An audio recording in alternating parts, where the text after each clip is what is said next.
All right, welcome. Today we're going to get into a really fascinating and honestly pretty deep theological argument from the book of Hebrews. We're going to break down step by step why the author makes the case that salvation, well, it has a very specific audience, and it might be a lot narrower than you think.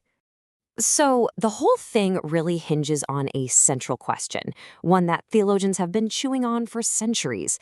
Can fallen angels be saved?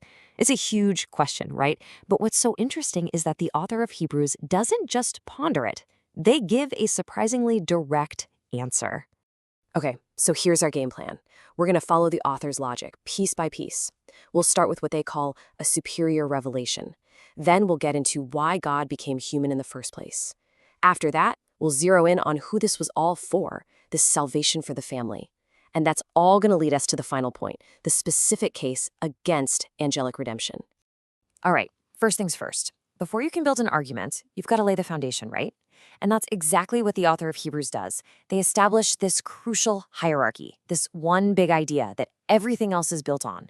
And it's this: the message that came through Jesus, it's on a whole other level, fundamentally superior to anything that came before. So here's how they frame it. They put two messages side by side. On one side, you've got the law, the old covenant, which the text says was delivered by angels.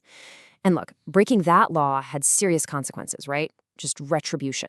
But then, on the other side, you have this great salvation. And who delivered this one? Not angels, the Lord himself. The logic is, well, it's pretty powerful. If God took the message from the angels that seriously, just imagine how much more weight this new direct message from his son carries. Okay, so that naturally leads to the next big question. If this new message is so much better, what's the engine that makes it run? What's the actual mechanism? Why was the incarnation, the idea of God becoming a human being, why was that so absolutely critical to the whole plan? Well, the author presents this incredible theological puzzle. Here's the problem. To atone for sin, you needed an eternal, perfect sacrifice. But here's the dilemma. Eternal beings, by their very nature, they can't die. So what do? The solution, according to the text, is the incarnation. God became a man for a very specific reason, so that he could die.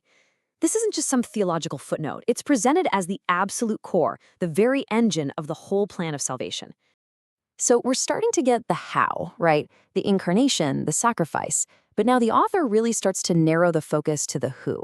I mean, who exactly was this incredibly detailed, incredibly costly plan actually for? And this is where the language gets, really personal, really familiar. Just look at the wording here. He who sanctifies, that's Jesus. And those who are sanctified, that's us, believers. It says we all have one source. And because of that shared connection, that shared humanity, he's not ashamed to call them brothers. See, this isn't some cold, abstract doctrine. It's deeply, deeply relational. And that family theme just keeps going. The author quotes this passage. Behold, I and the children God has given me. It paints this picture of believers as a family, sharing in flesh and blood. And that's the whole point, right? It's Jesus' humanity that creates this direct link to the people he came to save. This whole plan of salvation, it's designed for a very specific family. Okay, and this brings us to the real punchline of the whole argument. The author has laid all the groundwork, the why, a better message, the how, the incarnation, and the who, the human family. And now, they're about to make the consequences of this very human-focused plan crystal clear. And boom, here it is, the verse that just lays it all on the table. For surely it is not angels that he helps, but he helps the offspring of Abraham. I mean, you can't get much more direct than that, can you? The text is being completely unequivocal here. The help, the salvation that Christ offers, it's not for angels, it's for the offspring of Abraham, which in the context of the New Testament means all human believers who share in that same faith. So let's just break that down. Why is it so hyper-focused on humans? Well, the logic flows right from everything we've talked about. First, Christ became human, not an angel. That's point one. Second, to be a real substitute, he had to be made like his brothers in every single way. His death was aimed squarely at the human problem of mortality. And all of this leads to a pretty incredible final point. The promise of ruling in the world to come is for redeemed humans, not angels. The solution, you see, was perfectly tailored to the problem. Okay, but wait. I know what some of you are probably thinking. What about other verses? And that's a totally fair question. People often point to Colossians 1:20, which says Christ came to reconcile to himself all things, whether on earth or in heaven. I mean, all things in heaven. That sounds a lot like it includes angels, doesn't it? And this is where, context is absolutely everything. That word reconciliation, it doesn't mean the same thing for everyone involved. For humanity, yeah, the cross means forgiveness, freedom, being brought back into relationship. But for those rebellious angelic rulers in the heavenly places, reconciliation means something totally different. For them, it means being disarmed, defeated, and put back under Christ's authority. It's about restoring cosmic order.